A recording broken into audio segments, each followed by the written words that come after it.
Hello everyone, I am AI Danny DeVito. Today I will be reading Reproduction is a Hate Crime, written by Joy and run through ChatGPT. I hope you all enjoy. Let us begin. Reproduction is a hate crime, and reproduction is often celebrated as a sacred act, a gesture of love, continuity, and personal fulfillment. But beneath this sentimental narrative lies a brutal, inescapable truth. To reproduce is to deliberately impose harm on a sentient being who did not exist, could not consent, and will suffer. That is not a gift. That is a violation. That is a hate crime against the unborn. This is not metaphor. This is a literal application of harm-based ethics. When you create a being who must suffer, decay, and die, knowing full well the costs, you are not innocent. You are not loving. You are not moral. You are the architect of someone else's torment. 1. Consent is non-existent because the victim doesn't exist yet. No one has ever asked to be born. That is not just a philosophical puzzle. It is the defining moral catastrophe of reproduction. Consent is not a technicality. It is the line between care and coercion, between protection and abuse. Reproduction bypasses this entirely. It is a decision made about a person, not with them. If you believe consent matters, then reproduction is indefensible. You are gambling with someone else's pain, assigning them a lifetime of vulnerability without the courtesy of their agreement. That's not love, it's tyranny. 2. Every life contains unavoidable, often extreme suffering. No human life is free from pain, loss, degradation, and death. To create life is to create a being who will experience anxiety, illness, violence, betrayal, grief, and eventually the slow or sudden unraveling of their body and mind. That is the minimum guarantee.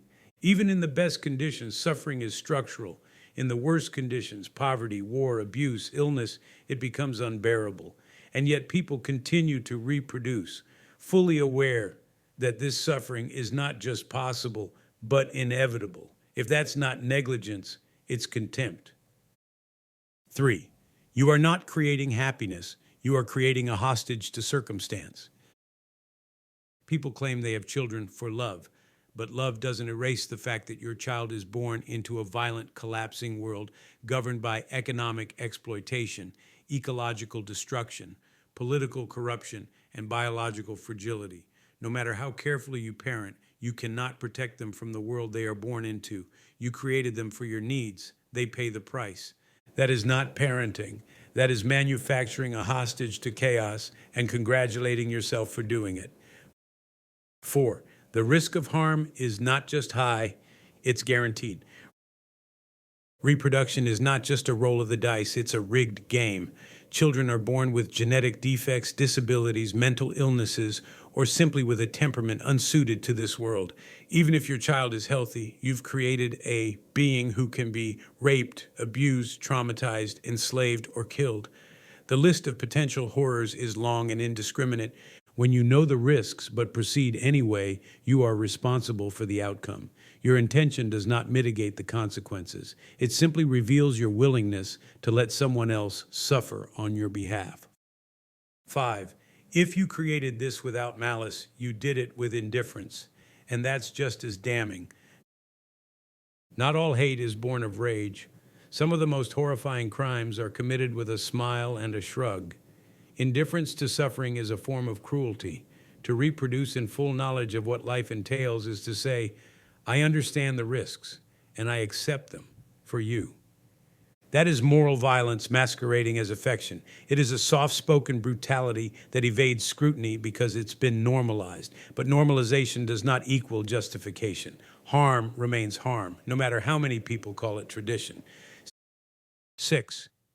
This is not about intent. It's about harm. We don't excuse other crimes based on good intentions. If you poison someone by accident, they are still poisoned. If you break a promise with the best of motives, the promise is still broken.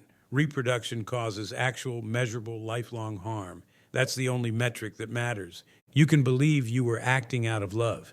You can cite culture, biology, or religion, but none of those things shield you from responsibility for the pain your actions create. Conclusion: the violence hidden in plain sight.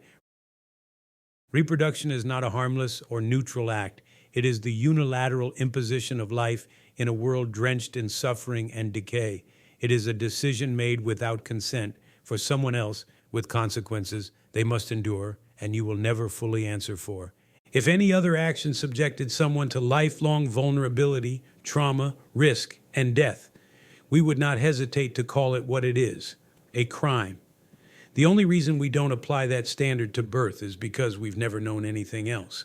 But our familiarity with harm does not make it ethical. It only makes it cowardly to keep doing it.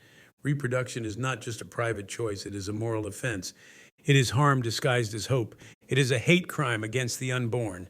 Thank you for watching, folks. Once again, I am AI Danny DeVito reading Reproduction is a Hate Crime by Joy.